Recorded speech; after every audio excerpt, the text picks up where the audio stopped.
오늘 본문 말씀은 어제 본문 말씀에 이어서 우리가 믿음으로 말미암아 믿음으로만 구원을 받을 수 있다라는 이 복음의 진리에 대해서 다시 한번 강조하고 있습니다. 복음의 진리는 여러 번 강조해도 지나치지가 않은 것이죠. 그만큼 우리에게 중요한 것입니다. 사도 바울은 오늘 말씀 10절에서 이렇게 말씀하고 있습니다. 율법의 행위에 속하면 저주 아래에 있다.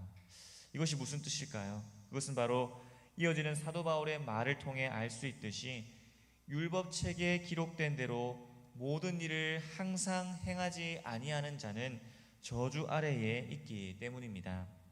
그렇습니다. 사도 바울이 말한 율법의 행위에 속한다라는 것은 율법의 행위로, 율법을 지킴으로 구원을 받을 수가 없다라는 것을 의미하는 것이죠. 여러분, 우리 중 그 어느 누구도 율법을 100% 순종할 수 있는 사람은 없을 것입니다. 율법을 100% 순종한다면 구원을 받을 수 있겠지만 우리 중 누구도 그렇게 할 수가 없는 것이죠. 왜냐하면 우리는 죄인이기 때문입니다. 율법 자체는 하나님의 뜻이기 때문에, 하나님의 뜻이 담겨 있기 때문에 율법 자체는 선한 것입니다. 그러나 율법을 지키지 못하는 죄인인 우리가 문제인 것이죠. 그렇기 때문에 율법 아래에 있으면 율법의 저주, 율법을 지키지 못함으로 말미암는 하나님의 형벌이라는 저주를 받게 되는 것입니다. 그것을 사도 바울이 말씀한 것이죠. 이것이 이른바 율법의 저주입니다. 율법의 저주라고 말하니 율법이 안 좋은 것처럼 느껴지지만 율법이 안 좋은 것이 아니라 율법은 선한 것이지만 죄인인 우리가 문제인 것이죠. 다만 이렇게 율법을 지키지 못해 저주 아래에 있는 우리를 위해서 예수님이 우리를 구원해 주셨습니다. 예수님께서 이 율법의 요구를 다 이루셨습니다. 예수님께서는 우리가 지키지 못하는 그 율법을 다 지켜주셨습니다. 그리고 그 의를 우리에게 주셨지요. 우리의 죄값은 예수님께서 대신 치러주시고 예수님이 가지신 그 의는 우리에게 주심으로 말미암아 우리를 구원해 주셨다라는 것이죠. 이 모든 것들을 우리는 믿음으로만 받는 것입니다. 우리가 믿음으로 말미암아 구원을 받는다, 믿음으로 말미암아 의롭게 된다라고 할 때에 그 그리스도의 의, 예수님의 의를 믿음으로 우리에게 받고 또 우리의 죄값은 예수님이 십자가에 치러주신 것을, 그것을 믿는 것을 의미하는 것입니다. 이것이 바로 믿음으로 말미암는 의인 것이죠. 오늘 말씀과 하박국 2장 4절 말씀에 나타난 오직 의인은 믿음으로 말미암아 산다라고 하는 것의 의미입니다. 사도 바울은 계속해서 오직 믿음으로 말미암아 구원을 받는다, 의롭다함을 받는다라는 사실을 강조하고 있습니다. 왜냐하면 앞선 말씀들을 통해 알 수 있듯이 갈라디아 교회가 거짓된 복음, 거짓된 가르침에 넘어갔기 때문입니다. 이러한 거짓된 가르침을 버리고 다시 이 복음의 진리 가운데로 돌아올 것을 사도 바울은 강조하고 있는 것이죠. 올바른 복음을 선포함으로 말미암아 이 갈라디아 교회가 다시 이 복음의 진리 가운데 돌아오기를 바랐던 것입니다.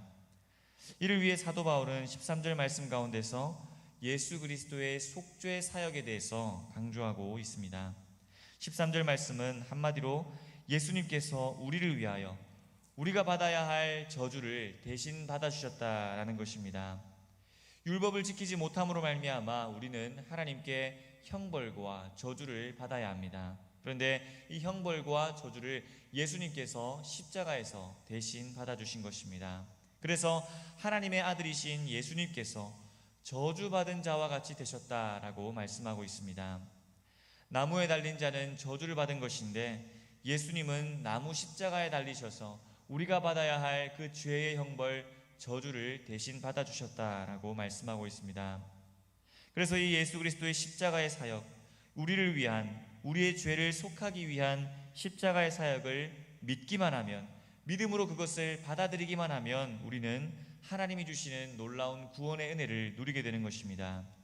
14절 말씀이죠. 그리스도 예수 안에서 아브라함의 복이 이방인에게 미치게 하시고 또 우리로 하여금 믿음으로 말미암아 성령의 약속을 받게 하려 함이라. 그렇습니다. 우리는 오직 믿음으로만 그 구원의 약속과 복을 다 누리게 되는 것입니다. 그러니 올바른 복음의 진리를 믿는 일이 얼마나 중요하겠습니까? 올바른 복음을 믿느냐, 그렇지 않느냐는 우리의 구원의 여부가 결정되는 것입니다. 우리가 올바른 복음을 믿어야만 합니다. 그래야만이 우리가 구원을 받을 수가 있는 것입니다. 바라기는 우리 모든 성도님들께서는 예수님께서 여러분들의 죄를 위하여서 십자가에 못 박히신 것을, 그 사실을 믿을 수 있기를 소망합니다. 그로 말미암아 구원을 받을 수 있기를 소망합니다. 사도 바울은 갈라디아 성도들에게 또한 이 사실을 강조하고 있습니다. 하나님의 약속이 결코 취소될 수가 없다라는 것이죠. 하나님께서 구원해 주시겠다라는 그 약속이, 복음의 진리를 통해서 구원해 주시겠다는 그 약속이, 예수님을 통해서 구원해 주시겠다는 그 약속이 결코 취소되지 않는다라고 말씀하고 있습니다. 15절 말씀은 한마디로 하나님의 약속이 반드시 이루어진다라는 것입니다. 사람의 약속도 쉽게 취소할 수가 없는데 하물며 하나님이 주신 이 구원의 약속, 복음의 은혜는 결코 취소할 수가 없다라는 것을 강조하는 것이죠. 믿음으로 말미암는 의, 이것은 하나님이 주신 약속입니다. 하나님이 주신 약속이기에 결코 취소할 수가 없는 것입니다. 이 복음의 진리를 그러므로 우리는 굳게 해야 하는 것입니다. 또한 16절 말씀이 보여주는 것은 아브라함의 자손으로 오신 예수 그리스도를 통해서 구원해 주시겠다라는 것이죠. 사도 바울은 그러면서 하나님의 약속이 얼마나 견고한지를 말씀하고 있습니다. 그것을 강조하기 위해서 또 하나의 예를 들고 있습니다. 그것은 바로 하나님께서 아브라함에게 주신 약속입니다. 하나님께서 아브라함에게 복을 주시겠다라고 약속하시고 또 아브라함의 자손에게 복을 주시겠다라고 말씀하셨습니다. 이 복은 바로 예수 그리스도로 말미암는 구원의 복입니다. 이 약속은 출애굽이라는 그 놀라운 사역이 있기 전에 이루어졌지만 출애굽 사건이 일어난 이후에 그 이후에도 그 약속이 이루어지는 것을 보게 됩니다. 이스라엘 백성이 애굽에서 430년 동안 이 노예 생활을 하게 되는데 430년이라는 이 노예 생활도 이 약속을 결코 없이 할 수가 없었다라는 것입니다. 취소할 수가 없었다라는 것이죠. 430년이라는 이 세월 동안에도 그 약속은 변하지 않고 그 약속은 반드시 이루어졌다라는 것을 강조하는 것입니다. 구원의 약속은 반드시 이루어지는 것이죠. 말씀을 맺겠습니다. 성도 여러분, 하나님이 주신 구원의 약속, 복음 가운데 나타난 구원의 약속을 굳게 붙잡읍시다.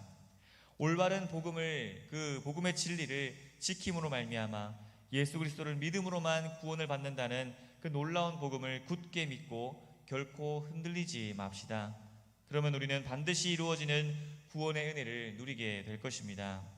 이 새벽에 기도하실 때에 이렇게 기도하시겠습니다. 복음의 진리를 굳게 붙잡게 하여 주시옵소서. 흔들리지 말게 하여 주시옵소서. 거짓된 가르침에 넘어가지 말게 하시고 올바른 복음의 진리를 우리 마음 가운데 끝까지 지킴으로 말미암아 하나님이 주시는 놀라운 구원의 은혜를 누리며 살아가게 해달라고 기도하는 이 새벽이 될 수 있기를 소망합니다. 함께 기도하시겠습니다.